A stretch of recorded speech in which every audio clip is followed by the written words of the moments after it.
A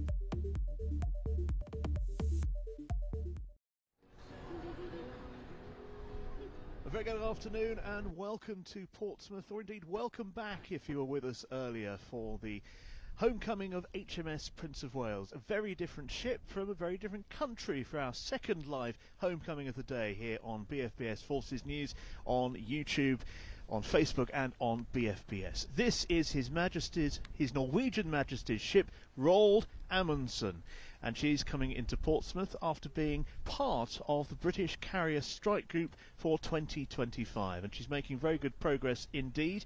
2 tugs helping her on her journey back in. The Royal Norwegian Navy over the last few months and years has got even closer to Great Britain's military, and this is a real sign, this latest deployment, for the whole time, as I say, 8 months away, alongside a tanker ship called the Maud, a real sign of the close and burgeoning relationships between Great Britain and Norway's military. Now, we say Royal Norwegian Navy in Norwegian. Forgive me if you are from that wonderful country. I'm going to give it a go. It's Forsvaret, which means sea defence, and it's a branch of the Norwegian Armed Forces. As of 2008, there are about 3,700 personnel. They can mobilise up to a mobilised state of 32,000. They've got 70 vessels, including 4 heavy frigates, and the Roald Amundsen is one of those heavy frigates, although most within the Royal Norwegian Navy and indeed international navies recognise this class of ship, a Nansen class, as indeed a destroyer. And you can see, I think, some certain similarity to the Type 45s, certainly in some of the flanking profiles there, but much larger above the bridge in terms of the area holding the antennas and receivers and so forth. She's making, as I say, exceptionally good progress, slightly ahead of schedule, but as she comes closer to us at the round tower, we can begin to see the flag of the Royal Norwegian Navy on the stern of the ship, the red penetrating the azure of the sea. I'm not sure it is azure, but I can only do certain words when it's this cold. It is bitterly cold, incidentally, here at Portsmouth, but it is glorious and has been the most fitting homecoming weather. The pictures earlier of HMS Prince of Wales were fantastic, and when this ship has come in, we'll give you another chance to see some of those. But here we are, a few moments now. She will be alongside us here at the round tower. There were thousands upon thousands of people earlier, as you would expect for the flagship of the Royal Navy. Far fewer, but a good number of people have come out, and there are a couple of Norwegian flags I see lurking around to see this ship in. This is, as I say, quite a statement, this Carrier Strike Group 25, of the way Britain is furthering alliances with our near neighbours, and it's also a massive step forward for the Royal Norwegian Navy. This ship has gone further east than any Norwegian Navy ship in history, and that is a massive accolade and a real sign of their determination to be part of key alliances like the Jeff formation, for example. So there we go. If you're just watching, just joining us, welcome along to Portsmouth. This is BFBS Forces News. My name's Tim Cooper, and my cameraman Mark Hearn is bringing you these lovely sun-soaked pictures of His Norwegian Majesty's ship Roald Amundsen, who is coming home. Well, she's not, of course, is she? She'll be going back to Norway at some point, but metaphorically speaking, she's been part of this Carrier Strike Group as much as our ships have, so this is a deeply symbolic and I think wonderfully welcoming way to recognise the relationships built between the Royal Navy and the Royal Norwegian Navy over the last 8 months. This ship there the whole time, Maud, a supply ship very similar to one of our Royal Fleet Auxiliary, also alongside for that period of deployment. So let us watch now as the tugs bring the ship in. couple of crew at the front just monitoring the tug line there, make sure all is safe. But as with Royal Navy ships, on the stern of the vessel, members of the ship's company are lining the flight deck there, so it'll be great to see some close-up pictures of them when they get in just a few minutes' time. And there is that Norwegian flag. There's probably an official name for it, but I don't know it, and if you've heard my attempt at a Norwegian word earlier, even if I did know it, I wouldn't try and say it. But it does stand out beautifully today in this glorious winter sunshine. Temperatures hovering around 3 or 4 degrees right now here in Portsmouth, so it's chilly indeed for those who are on the flight deck. First of them beginning to wave up to us here at the Round Tower, and they've put their helicopter on the flight deck as well for us all to see. So let us just watch now as this frigate goes in. Also on the bridge wing and right along the side in the open areas there are members of the ship's company, and indeed there are Royal Navy personnel on board. The two countries working incredibly closely together, including with flight operations and indeed their personnel operating on one another's vessels. So let us watch this lovely moment.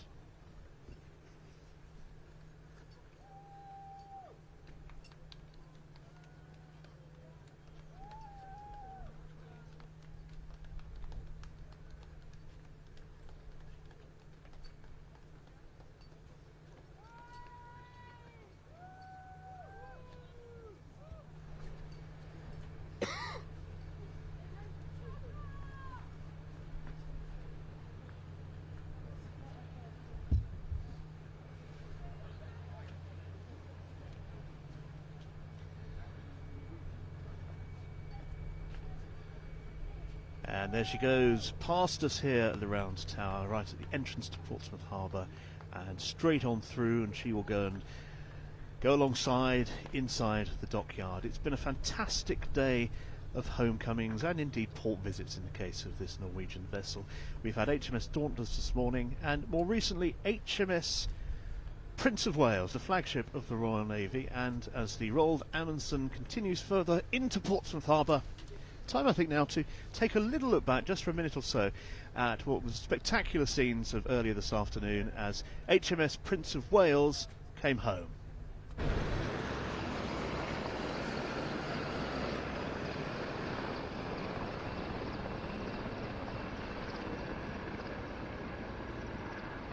The beautiful sight there of in the front a Wildcat helicopter leading 2 Merlin helicopters as they fly right over us here at the entrance to Portsmouth Harbour, and now pay their respects and tribute to HMS Prince of Wales.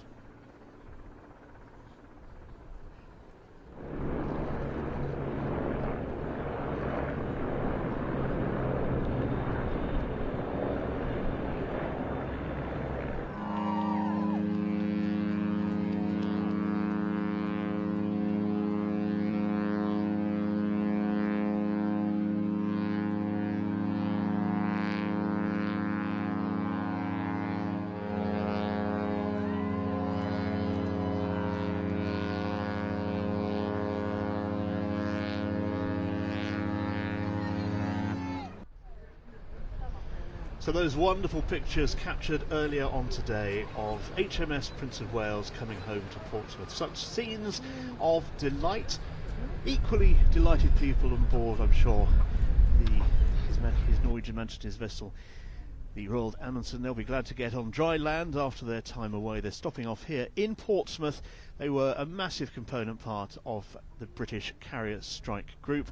They'll have some welcome time on shore, and it's been lovely to see them come in as one of Britain's key allies, and I'm sure they'll be welcomed warmly into Portsmouth this evening, and plenty of people will want to have a chat with them about their experiences working with the Carrier Strike Group, spearheaded by HMS Prince of Wales on Operation High Mast in 2025.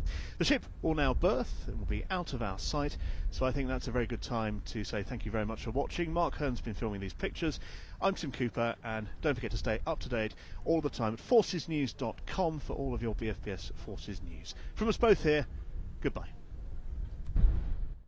Raptor! The recruits are being tested to their limits on all the skills they've learned over the course of the last 9 months. We're heading for the far edge of Poland, NATO's easternmost flank, and where the Kremlin is now repeatedly testing the alliance's resolve. After Norway, the next stop for Russian forces is the UK. That's why it's key that we have a presence here. Does ejecting from an aircraft make you shorter? Research suggests it actually can. Meet some of the military's first combat lifesavers. It's a brand new role to meet the challenges of an increasingly complex battlefield.